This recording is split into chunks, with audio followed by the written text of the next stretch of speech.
But one farmer says, seems to me there was a tea party in Boston that was illegal too.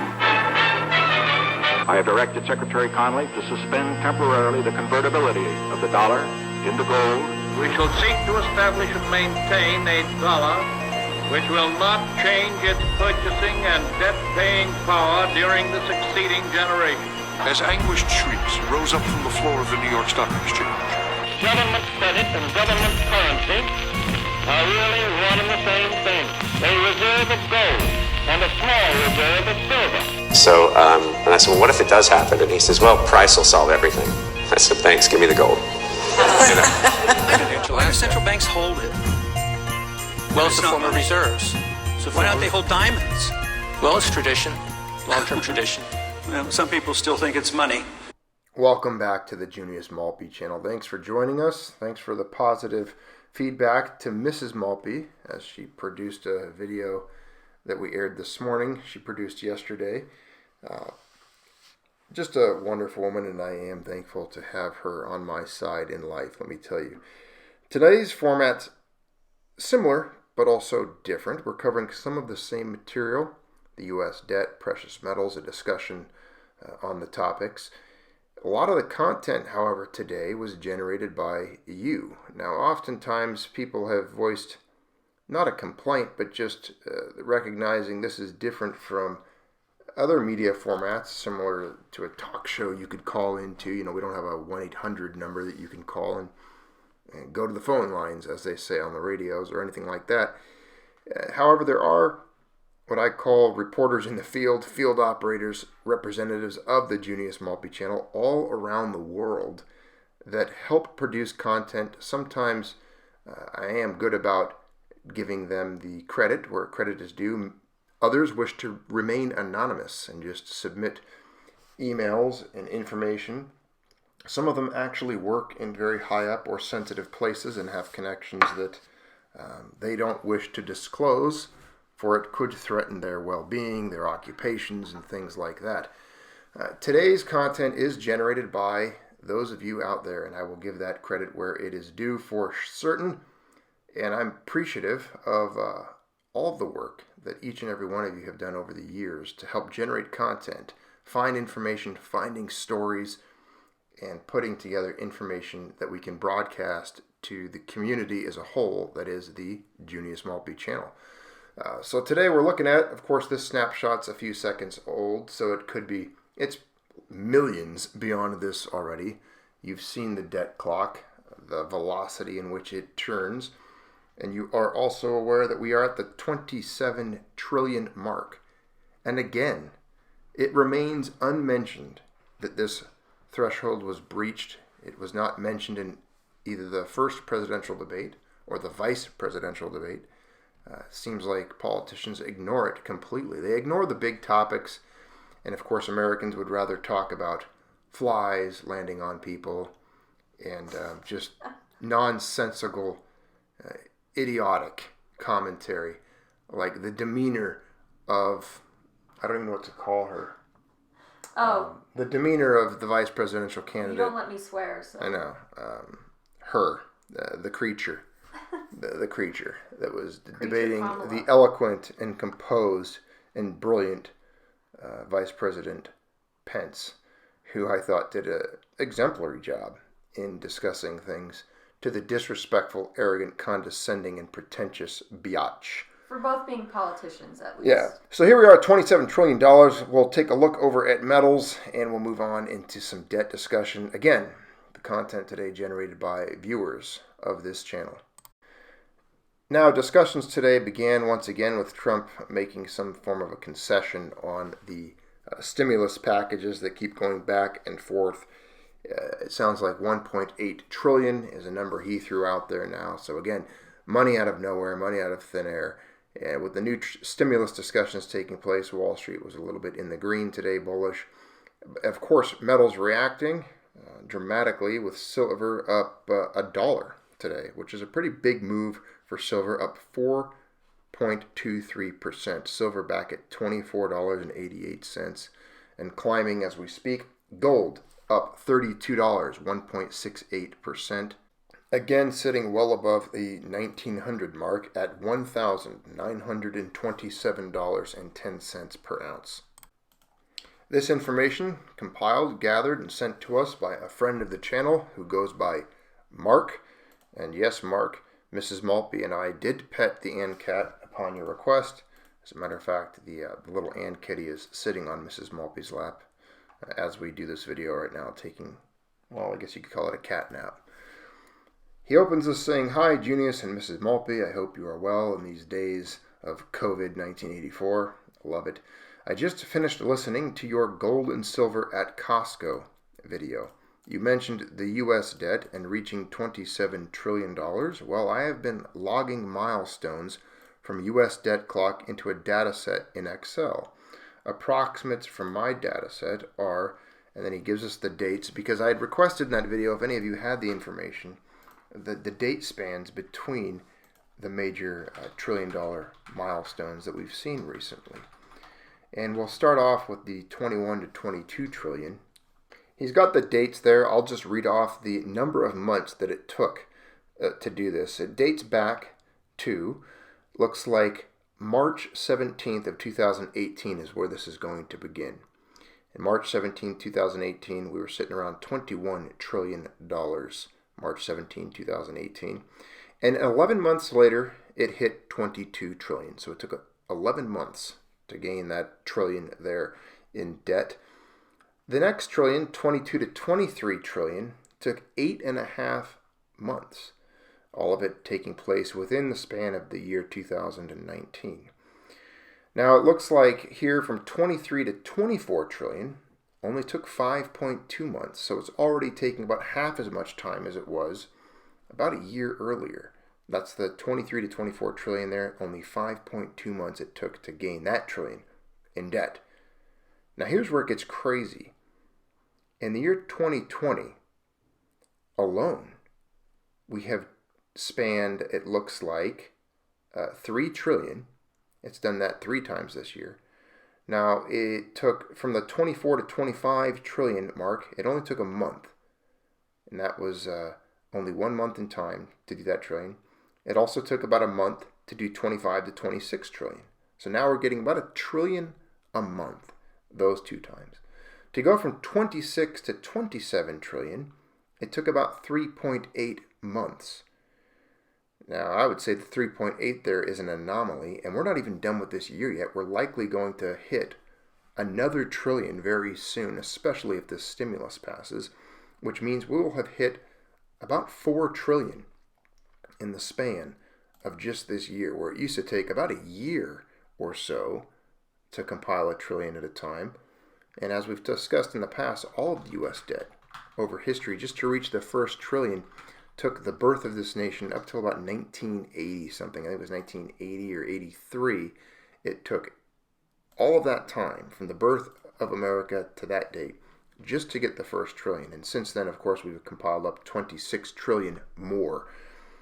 The last trillion looked as if, and I'll read it from here what he says, as if it would take 5 months or more, but suddenly there was a huge addition of $183 billion on 3/10 of 20 to take it over 27 trillion. Or no, he's 10-3. He writes his dates different because he's from a different part of the planet. That's October 3rd, sorry.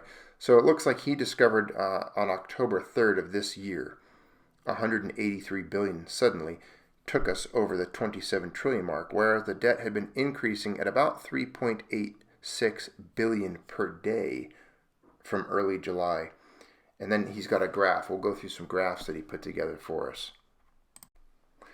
Now here's this graph of the U.S. national debt. Again, thanks Mark for putting this stuff together for us. You can see U.S. dollar in billions there on the left side.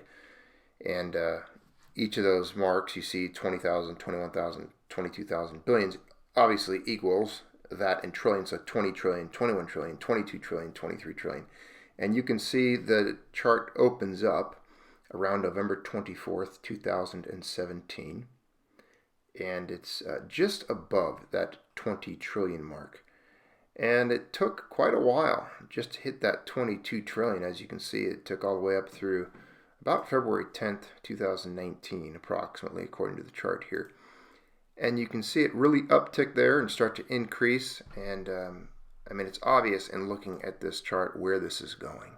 Is it not? Is it not obvious where we are headed? And this is just a picture of about 3 years in time. 2017, 18, 19, 20, also 4 years, we'll say. We're still in the year 2020. We're not done with it, and it's going to be higher than this when we're out of it. So again, this is about 3+ years in time. And you look at a bigger picture of the U.S. national debt, it's frightening. And again, this is a topic, an issue that is not addressed, and it directly affects the entire nation, the economy, the world economy, and obviously the strength of the U.S. dollar, and obviously the prices of precious metals valued in those dollars, as well as other commodities. Let's face it, even wheat, barley, hogs, beef, all of those things are measured in dollars here in this country, and oil for that matter. So it's obvious that all of these things are going to become more expensive as the dollar is devalued, as the debt increases, and as the economy teeters on the brink, as we have seen and discussed over the years here on the Junius Maltby channel. He writes, below, the ratios of U.S. dollar to both gold and silver are dropping off. I don't really understand this, since the Fed is, I believe, generating about $120 billion per month of new currency. I would have thought the graph would be climbing rather than dropping off. One thing I immediately observe about a chart like this is gold's correlation to the U.S. debt seems to be much more palpable than that of silver. Gold reacting more directly, I believe, to the increase in U.S. debt and the increase in the money supply as well. Silver always tends to, it seems like, lag somewhat. And again, we all know, I do believe silver is one of the pairs of sound money here. However, it just seems to suffer so greatly due to its volatility, its ties to the industrial side of things, and the Wall Street manipulations of it. Hopefully one day that changes and it can find its true value with accurate and realistic price discovery. And that day may come, and we might see silver prices rise significantly because of that. The next caller, we can call them that, who sent some information we will read from, is from Rolf Steiner. You'll see him frequently. Brilliant individual, often in the comments, firm grasp of history, and just a wealth of knowledge, specifically when it comes to the ancient times of the Roman and Greek empires. Rolf writes, Financialization is ultimately the national descent into zero coherence and zero rationality. It is in fact the breakdown of society itself. It is the road to zero. This perfectly efficient financialization works equally in the public sector through all levels of government and has been working nearly undetected in the United States for 149 years. The District of Columbia Organic Act of 1871 incorporated and privatized the United States when the country was bankrupt due to its insurmountable Civil War debts. It was by no coincidence that a bankrupt United States, depleted of its gold reserves, reemerged 6 years later as the United States, and although bankrupt, was able to pass the Coinage Act of 1873, ending bimetallism, and magically have enough gold to return to both a gold standard and a fully functioning fractional reserve banking system, i.e., mature classical capitalism, out of the ashes of war and bankruptcy. This sudden appearance of gold was likely the original Faustian deal to sell out the American people, and in return this new privatized form of federal government and all its departments, including the military, were placed into unspecified ownership, likely the same parties that assumed the Civil War debts, and put a permanent end to federalism, quote, for the people. The nation's new owners lay relatively dormant until they forced through the Federal Reserve Act of 1913 and pushed America into World War I to destroy Germany on behalf of the central bank cross-ownership nexus. Since 1913, the nation's owners have raised their heads from time to time. The Roaring '20s stock market bubble, the Great Depression, the Roosevelt coup plot, World War II, the Cold War, Kennedy's assassination, and 9/11. But the final bill came due 100 years after the deal with the devil was struck, and those Civil War debts were finally called in. So for 100 years, Americans have been living within a great hypothecation until the starting gun of the Nixon shock signaled the beginning of cashing in on the United States. Thus much of the national angst that has accumulated since 1971 can be explained as the conflict between the true national owners and those who believe they are its owners. And much of the national citizenry still believe they are the national owners because they have yet to perceive that the United States, quote, for the people, has transformed into the United States of the people, and is now nothing more than a bank with a standing army. Financialization is the present hedging of an entire nation's aggregate asset value plus the hedging of all future profits derived from these assets in every sector of the economy, both public and private. This hedge is accomplished through maximizing the amount of debt leveraged against every conceivable, tangible, intangible, and imaginary asset class, including the national citizenry. In perfectly efficient financialization, all accumulated liabilities eventually balance to zero against the aggregate net present value of the national asset base, plus all future profits generated by that asset base. Maximizing this leverage is accomplished through a coordinated program of zero real interest rates or less, combined with the creation of tens of trillions in new fiat money used by first-tier recipients, i.e., Federal Reserve System member banks, to monetize this national asset base. Thus, financialization is, at its core, the national descent into zero aggregate net present value and is, for lack of better terminology, the great cashing in of an entire nation by its financial overlords. When this national asset base and all its future profits are fully monetized with debt, the entire ownership and control of the national economy are transferred from stock owners, second-tier unsecured liens, to bond owners, first-tier secured liens.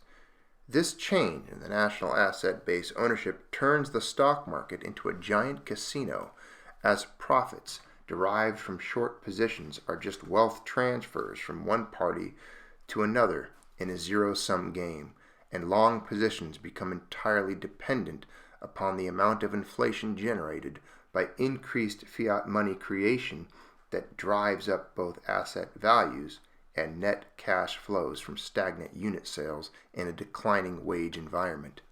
The nation is hollowed out as capital spending dries up, economic growth in real terms turns negative, and the entire investment economy is dependent upon ever-increasing inflation driven by ever-increasing federal debt sales. I just did a bit of research and came up with these figures. USA debt outstanding to external debtors, mostly other nations, at the end of the Civil War, 1865. U.S. $2.7 billion. Given a gold price of U.S. $20 per ounce, the math leads us to 135 million ounces of gold. There are 35,274 ounces of gold in a metric ton of gold. That 135 million ounces of gold equals about 3,827 tons of gold required to pay off the Civil War debts to other nations and creditors. 8,133 tons of gold, official USA gold holdings, minus 3,827 tons of gold required to pay off Civil War debts equals 4,306 tons of gold left to immediately reliquefy the bankrupt United States after the Civil War. It was by no coincidence that a bankrupt United States depleted of its gold reserves reemerged 6 years later as, the United States, and although bankrupt, was able to pass the Coinage Act of 1873, end bimetallism, and magically have enough gold to return to both a gold standard and a fully functioning fractional reserve banking system, i.e. mature classical capitalism, out of the ashes of war and bankruptcy. It is known that after World War II, the USA had just over 20,000 metric tons of gold. Here you can see U.S. gold reserves in tons. This is from the World Gold Council, and you can see the dates below there, as it peaked out around a little over 20,000 tons and has dropped off and stabilized since then to just above that 8,000 ton mark. As it did in World War I, the United States entered World War II well after the fighting had started. Before it entered the war, the United States served as the Allies' main proprietor of weapons, supplies, and other goods, collecting much of its payment in gold. By the end of the war, the United States owned the vast majority of the world's gold. This precluded a return to the gold standard by all of the countries that had depleted their gold reserves. In 1944, delegates from 44 Allied countries met in Bretton Woods, New Hampshire, to come up with a system to manage foreign exchange that would not put any country at a disadvantage. Many of you are familiar with it. We often refer to the Bretton Woods Agreement. It was decided that the world's currencies couldn't be linked to gold, but they could be linked to the US dollar, which was linked to gold. The arrangement, which came to be known as the Bretton Woods Agreement, established that the central banks would maintain fixed exchange rates between their currencies and the dollar. In turn, the United States would redeem US dollars for gold on demand. Now, of the 20,000 metric tons of gold held by the USA after World War II, I would postulate that around 8,133 tons were owed back to the owners of the privatized United States. The District of Columbia Organic Act of 1871 incorporated and privatized the United States. So when the United States thinks that it owns 8,133 tons of gold, this is in fact loaned gold from the USA's owners. Who are the owners of the USA? Well, you have to look into who owns the shares in the U.S. Federal Reserve Bank. It would be a similar related group of people, their descendants no doubt. Now they would, if they owned the gold, be within their rights to move that gold out of Fort Knox or wherever else it is or was stored and move it into their own safe keeping. The excess gold acquired by the USA through World War I and World War II, 20,000 tons minus 8,133 tons, gold owed back to the owners of the USA Corporation after originally being loaned after the Civil War, equals 11,867 tons of gold was spent on warfare and other endeavors in the period from 1945 to 1971, when President Nixon closed the gold window on redemptions for U.S. Federal Reserve notes. Once that limit, the original loaned stake of 8,133 tons of gold was reached, they rang up President Nixon and said, "Enough. Shut it down. Our own gold we don't give away under any circumstances." And Nixon, of course, complied. Now, what do you think of my conspiracy theory? Best regards, Rolf. Very relevant. Many of it, it's. I don't know how much of it's an actual theory, Rolf, or how much of it is. Well, it is a conspiracy, because all a conspiracy is a group of people meeting and conspiring to do something wrong or coming up with a plan that they can hatch to do something. So, yes, in fact, there is a conspiracy involved. I don't know how much of it's theory. Much of it's based in absolute historical truth that's essentially irrefutable. I mean, history itself and those who have delved into it, to the literature, and seen these things take place and unfold, it's quite clear. I mean, we all know that Bretton Woods existed. We know that when they founded it, the numbers of gold are out there. We know the Federal Reserve is private, that it's not federal whatsoever. We know that Nixon did indeed close that gold window and fail on redeeming some of the debts and obligations in gold. And well, here we are today, $27 trillion in debt, the world on the brink, an absolute geopolitical and economic nightmare unfolding every single day. Where we go from here, anybody's guess. I do think that they don't want us to hold gold. They don't want gold in the hands of the people. They don't want anything that competes with their monopoly over currency issuance, their control over the economy. I think they do feel threatened by not only precious metals, but they also seem to possibly feel threatened by some of the various blockchains that are out there. They don't want people using anything other than the debt currency, the slavery currency that they issue us. And when they tell us what we can use, obviously, I mean, that's what the legal tender laws are about that we've discussed on this channel over time. So big shout out to Mark and to Rolf. Thank you guys for contributing. Both of you, I think, didn't even know that this video was going to be produced. You kind of independently submitted content that really went together and blended well with the conversation we had here together, the three of us, and then, of course, producing this video for the masses, those out there that are part of the channel. Thanks for tuning in. Appreciate each and every one of you. All of you have a good rest of your day. Take care of yourselves and keep stacking.